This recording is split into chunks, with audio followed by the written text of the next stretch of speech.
नजर सब पर। नमस्कार, मैं हूँ वैशाली मुदगल और आप देख रहे हैं 10 न्यूज। तो चलिए दिखाते हैं आपको देश दुनिया की जरूरी और ताज़ा खबरें। चीन के तियानजिन में एससीओ समिट से पहले प्रधानमंत्री नरेंद्र मोदी और राष्ट्रपति शी जिनपिंग की 1 घंटे लंबी बैठक हुई। 7 साल बाद चीन पहुंचे मोदी ने कई अहम मुद्दों पर चर्चा की। जिनपिंग ने कहा कि भारत चीन को रणनीतिक दृष्टिकोण से रिश्ते संभालने होंगे और ड्रैगन हाथी की दोस्ती बेहद जरूरी है। यह 10 महीनों में दोनों नेताओं की दूसरी मुलाकात है। पीएम मोदी अब शंघाई सहयोग संगठन शिखर सम्मेलन में हिस्सा लेंगे।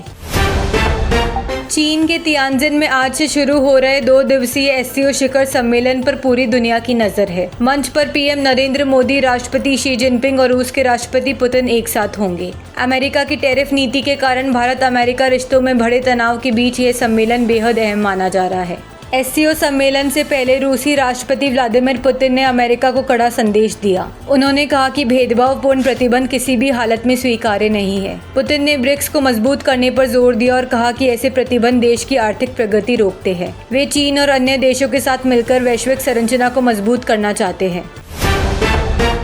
अमेरिकी राष्ट्रपति डोनाल्ड ट्रंप ने भारत का प्रस्तावित दौरा रद्द कर दिया है। वे क्वाड शिखर सम्मेलन में हिस्सा नहीं लेंगे। न्यूयॉर्क टाइम्स की रिपोर्ट के अनुसार भारत पर 50% टैरिफ लगाने के बाद दोनों देशों के रिश्ते बिगड़ रहे हैं। हालांकि इस दौरे के रद्द होने की आधिकारिक पुष्टि अभी नहीं हुई है।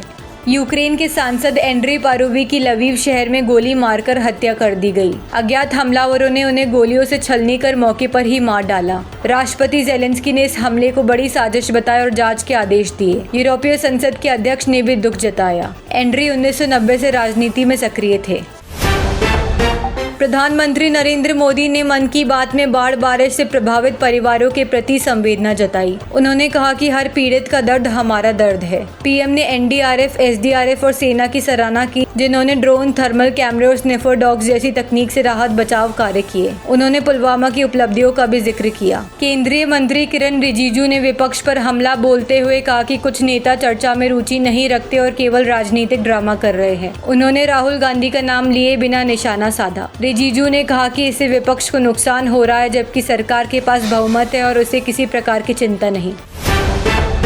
जम्मू कश्मीर के पूंछ जिले में सुरक्षा बलों ने 2 आतंकियों को गिरफ्तार किया। उनके पास से 2 राइफल और भारी मात्रा में गोला बारूद बरामद हुए। यह कार्रवाई मुखबिर की सूचना पर हुई। सेना और पुलिस ने संयुक्त ऑपरेशन चलाकर दोनों को पकड़ा। इससे इलाके में संभावित आतंकी हमले की बड़ी साजिश नाकाम हुई।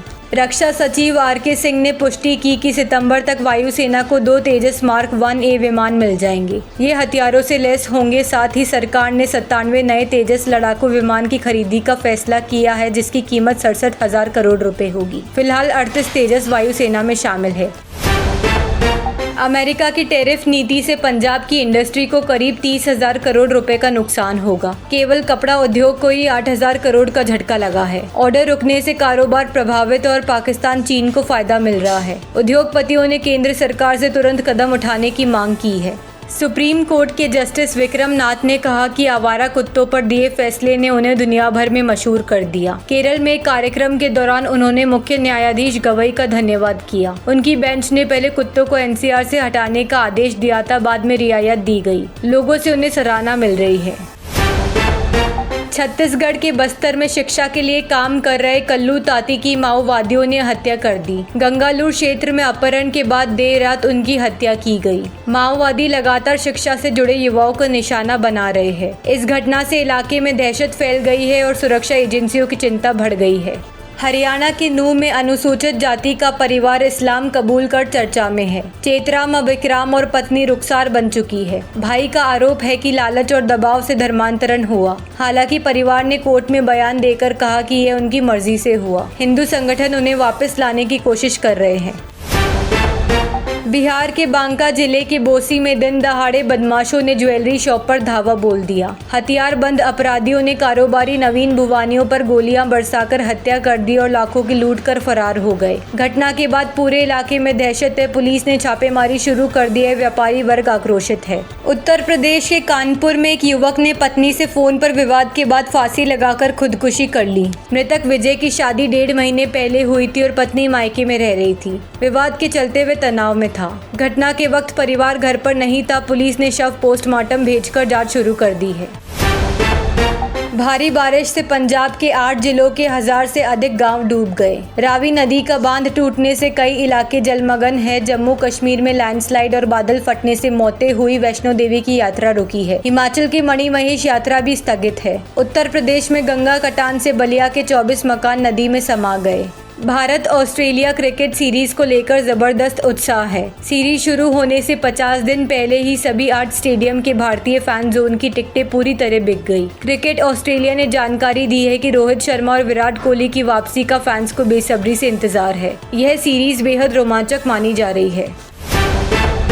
टीवी शो पवित्र रिश्ता और बड़े अच्छे लगते हैं फेम एक्ट्रेस प्रिया मराठे का 38 साल की उम्र में निधन हो गया। वे लंबे समय से कैंसर से जूझ रही थी। इंडस्ट्री में उनके निधन की खबर से शोक की लहर है। सह कलाकारों और फैंस ने उन्हें श्रद्धांजलि दी और उनके योगदान को याद किया। भोजपुरी स्टार पवन सिंह पर अंजलि राघव से छेड़छाड़ के आरोपों के बाद विवाद खड़ा हुआ। पवन ने माफी मांगी और दुख जताया कि उनके व्यवहार से अंजलि इंडस्ट्री छोड़ना चाहती थी। अब अंजलि ने उन्हें माफ कर दिया है। इस विवाद ने महिला कलाकारों की सुरक्षा और कार्यस्थल पर सम्मान पर गंभीर बहस छेड़ दी। तो ये थी आज की सुपरफास्ट खबरें। देखते रहिए 10 न्यूज़। नजर सब पर।